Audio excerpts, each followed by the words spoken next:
बाबाहरूले फुटबल खेल्छन् कसले जित्छन् कृष्ण अब रोमियोहरूको पेनाल्टी सुटआउट पछि आज पेनाल्टी सुटआउट हुन्छ बाबाहरूको अब अहिले चाहिँ दाइले हान्ने हुनुहुन्छ ल रेडी 3 चोटि हान्यो 3 चोटिमा कति गोल हुन्छ अनि ल यो फर्स्ट पेनल फ्री किक र यो 1 गोल भएको छ 1 भएको छ 3-3 हुन्छ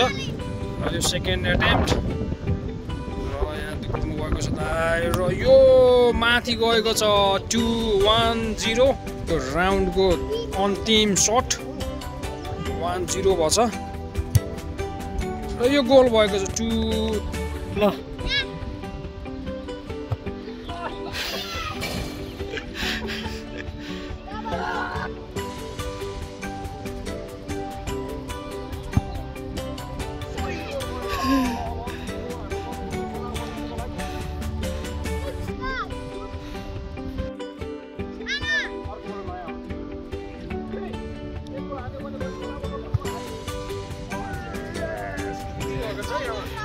कहिले राउन्ड सुरु हो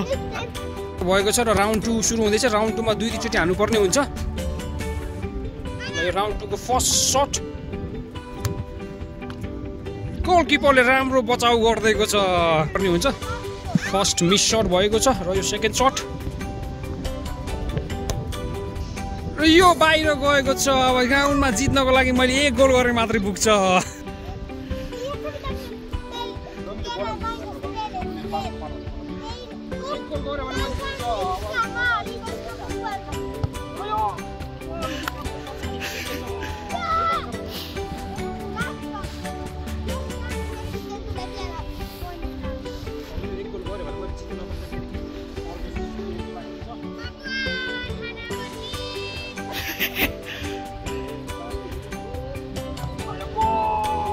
बचाएको छ किपरले खतरा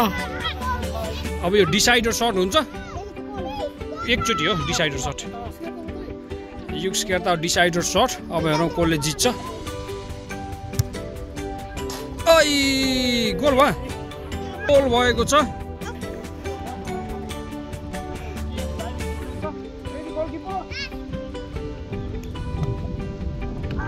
बचायो केटोले